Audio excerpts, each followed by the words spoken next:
Sabe aquelas novidades em sistemas de segurança que a gente vê naquelas feiras de tecnologia ou então nos filmes de ficção científica? Pois bem, elas já estão no mercado. Agora, o mais interessante é que muita gente está usando na porta de casa. Com medo daqueles arrastões em condomínios, moradores de prédios mesmo estão colocando fechaduras, por exemplo, que só abrem com as digitais ou liberação de entrada com a identificação da face na nossa casa, na porta da casa. Preste muita atenção à reportagem da Elaine Cortez. Começa na entrada. A porta principal só abre depois que a primeira se fecha. Clausura não é só o nome deste controle de acesso. Quem escolheu uma capital como São Paulo para viver está cada vez mais enclausurado. Não entra na frente da luz não, tá? Por favor.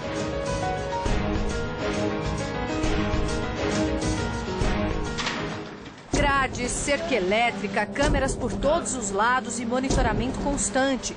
Nada disso impediu que os condomínios paulistanos fossem alvos de inúmeros arrastões. Só em 2010 foram pelo menos 24. Este ano, apesar de uma redução acima de 50% nos casos, com 8 registros desde janeiro, a segurança ou a falta dela voltaram a preocupar. Os assaltantes acho que estavam direcionando para os caixas eletrônicos, né? Porque aumentou realmente o número de assaltos à caixa eletrônica. Agora, com todo esse controle e segurança nos caixas, controle das notas e etc., acho que eles voltaram para os condomínios. Silvia é dona de uma empresa que administra 149 condomínios de São Paulo. Uma das maiores demandas dos últimos meses é por serviços de proteção. Antigamente era uma briga, uma guerra em assembleia para aprovar um aumento de câmeras no condomínio. Hoje, digamos que os moradores eles estão dispostos a pagar até o valor quase do condomínio, num rateio em 10 parcelas, por exemplo, né, que é a média que a gente costuma fazer, para colocar um sistema completo de segurança. A administradora explica que a tendência passou dos condomínios horizontais para os verticais por 2 motivos: o grande número de prédios na cidade e de falhas nos edifícios. Brechas que são percebidas com uma simples sondagem. Os criminosos descobrem a rotina dos moradores bem antes dos assaltos. Renderam um entregador de comida pronta no delivery, pegaram a mochila dele, pegaram as comandas, escolheram, acho que o condomínio, ou verificaram os endereços, escolheram um condomínio que era o mais interessante para eles, né? Um condomínio com 4 apartamentos por andar, ele assaltou 3 apartamentos no mesmo andar.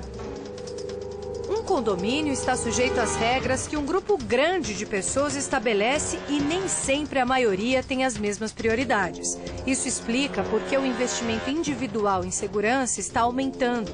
Pedro mora neste apartamento da Zona Sul há 5 meses. Uma das primeiras compras para a casa nova foram as fechaduras nada convencionais. Com essas fechaduras, a criança saiu, se a porta ficou semi-aberta, ela toca um alarme indicando que a porta está semi-aberta. E até para o lazer também é uma coisa que é bacana, porque ela sai, ela pode ir na piscina e ela volta e apenas com o dedo ela abre a porta e consegue entrar dentro da casa. A opção garante mais controle porque dificulta a tentativa do bandido, que sempre busca as entradas mais vulneráveis e não teria tempo de burlar um sistema tão complexo. Geralmente as invasões são feitas em apartamentos do térreo ao 4º andar, por causa das rotas de fuga mais próximas. Aqueles que têm portas simples e fechaduras tradicionais também são visados. Esta aqui cadastra as digitais das pessoas autorizadas e dispara um alarme quando está aberta. A primeira identificação biométrica é de quem vai permitir os acessos. Depois disso, só entra se a impressão digital for reconhecida pelo leitor de infravermelho. E olha que no condomínio em que ele mora não faltam recursos. Está em obra ou tem que deixar a chave na portaria ou com algum prestador de serviço. E a gente tem, nessa de deixar a chave, a gente acaba abrindo uma oportunidade para uma pessoa copiar a chave da sua casa e num segundo momento entrando dentro do condomínio, ter a cópia da chave para poder entrar no seu apartamento. E foi justamente porque uma funcionária do Pedro perdeu as chaves na primeira semana de trabalho que ele decidiu investir na segunda fechadura deste tipo. Cada uma custa em média R$ 1.500. E o Pedro foi o maior vendedor desta ideia aqui no condomínio. Depois dele, 39 vizinhos copiaram. Ideia que está fazendo muita gente no ramo ganhar dinheiro.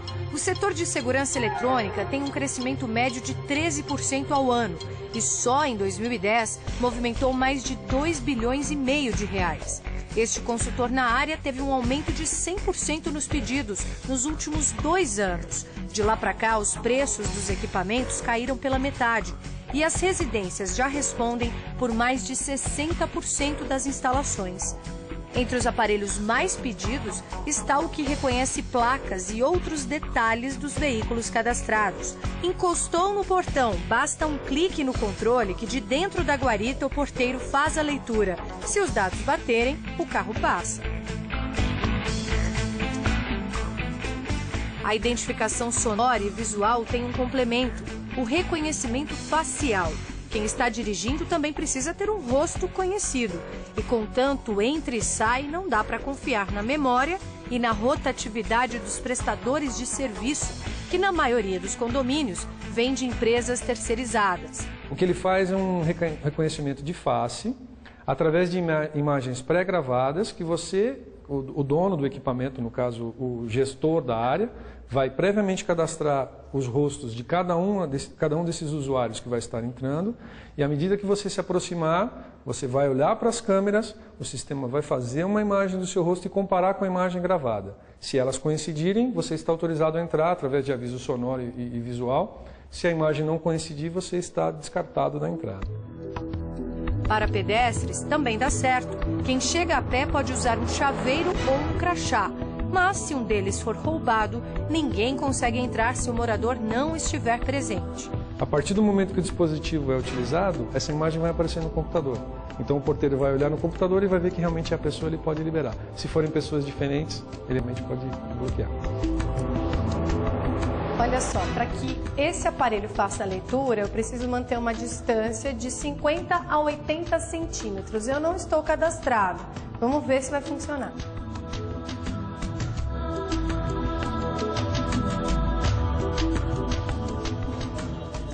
Para ter uma ideia da precisão, se você cadastrar um gêmeo, dois gêmeos univitelinos, idênticos, cadastrar um deles e tentar fazer que um deles passe pelo outro, a cada 1000 vezes que você tente, somente uma vez você vai conseguir enganar o sistema. A precisão é de um erro em 1000. Mas o consultor faz um alerta. Toda tecnologia depende de um fator ainda mais importante, o humano. Se um sistema eletrônico falhar ou você tiver algum inconveniente com relação à utilização do sistema, sempre vai ter uma pessoa acima do nível eletrônico que pode tomar a decisão final. Então, a presença de um ser humano é sempre importante. E as recomendações valem para quem mora e para quem chega ao condomínio. É preciso se acostumar com as medidas de segurança e mudar até os hábitos mais inocentes. Presta atenção nesta placa de advertência que tem um local bem estratégico, entrada e saída de moradores, visitantes. Olha só, senhores condôminos, para a sua segurança, ao entrar ou sair, não faça cortesia para visitantes e nem para seu vizinho que está do outro lado da rua. Feche o portão o mais rápido possível. Não é ser mal educado, é ser prevenido. Quem já paga o imposto pela segurança, o padrão de vida num desses edifícios e o condomínio, com todas as taxas adicionais, precisa desembolsar ainda mais para dormir tranquilo. É o preço para viver em paz numa metrópole como São Paulo. Essa sensação de segurança é uma das coisas que a gente tem hoje com o apoio da tecnologia e das empresas que prestam esse serviço, que são que agregam essa sensação a mais que hoje a gente não tem com a polícia. E assim, o cotidiano paulistano faz dos condôminos cada vez mais presos, mesmo que os bandidos circulem livremente pelas ruas. Um morador de apartamento, ele comentou que ele gosta muito de pássaros e ele tinha vários canários. presos. E ele sempre morou em casa. Quando ele foi obrigado a morar em condomínio, ele se sentiu igual um pássaro. Então ele não tem mais passarinho preso, porque ele se sente muito mal com essa situação.